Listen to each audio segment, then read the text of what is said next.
आपण पाहताय महादूत न्यूज, सत्यासाठी सज्ज, अन्यायाविरुद्ध जागृत।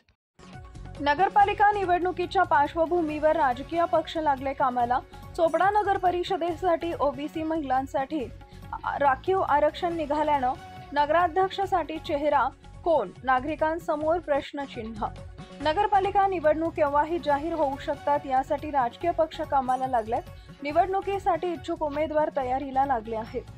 निवडणुकीच्या पार्श्वभूमीवर शरद पवार यांच्या राष्ट्रवादी काँग्रेस पक्षाचे पदाधिकारी यांनी शिंदेंच्या शिवसेना, अजितदादाचे राष्ट्रवादी काँग्रेस व भाजपामध्ये प्रवेश केला आहे।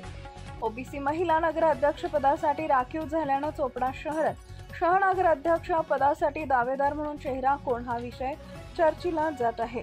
आमचे प्रतिनिधी उमेश नगराळे यांनी नगरपालिकेच्या निवडणुकीच्या संदर्भात केलेलं विश्लेषण। नगरपालिका निवडणुकीच्या पार्श्वभूमीवर वेगवेगळ्या विषयांवरती चर्चा आपण महादूत यूट्यूब चॅनलवर पाहू शकता।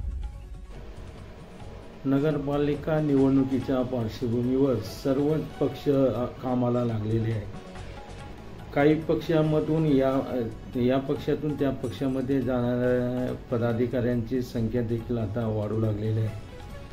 शरद पवार यांचे राष्ट्रवादी काँग्रेसमधून बरेचसे पदाधिकारी हे राष्ट्रवादी काँग्रेस अजितदादा यांच्या पक्षात प्रवेश करीत आहे, तर काहींनी भाजपमध्ये प्रवेश केला आहे।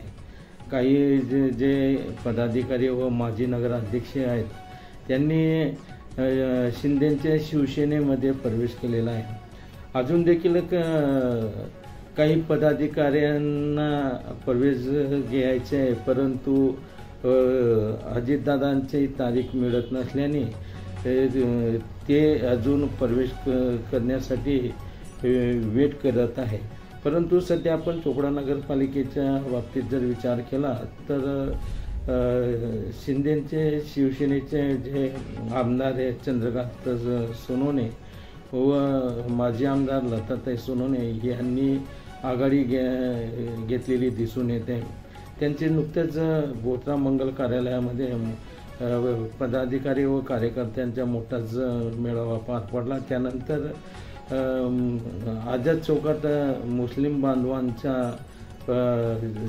शिवसेनेमध्ये प्रवेश सोहळा पार पडला।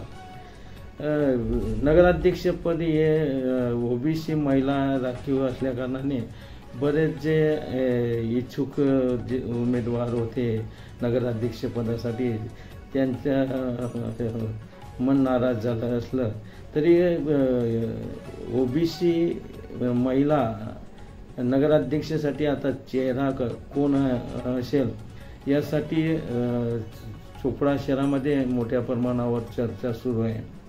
जर आता पाहिलं तर चोपडा शहरामध्ये नगर परिषद निवडणुकीचा विचार केला तर शिंदेची शिवसेना यांचा ताकद जी आहे ते मोठ्या प्रमाणावर आहे। त्या खालोखाल जर पाहिलं तर अजितदादा गट, राष्ट्रवादी काँग्रेस यांची ताकद दिसून येत आहे। बाकी जे पक्ष आहेत ते पक्षांची ताकद जे पाहिजे त्या प्रमाणात दिसून येत नाही आणि अजून त्यांची कुठलीही हालचाल निवडणुकीसंदर्भात जाणवताना दिसत नाही। येणाऱ्या काळामध्ये अजून बरेचसे उलटापालटा होतील। राष्ट्रवादी काँग्रेस शरद पवार साहेबांचे जे पक्ष आहे या पक्षातील सर्वच दिग्गज नेते या सोयीनुसार आपल्या इतर राजकीय पक्षामध्ये प्रवेश करताना दिसत आहे। त्यामुळे या निवडणूक जी नगरपालिकेची आहे ती रंगत होईल यात शंका नाही। काही जे इच्छुक उमेदवार आहे त्यांनी देखील तयारीला लागलेले आहे, परंतु अजून जो नगराध्यक्ष पदासाठीचा जो चेहरा आहे तो अजून लोकांसमोर येताना दिसत नाही। त्यामुळे काही कुठेतरी कोण नगराध्यक्ष पदासाठी दावेदार आहे। गेल्या पंचवार्षिकला शहर विकास मंचचे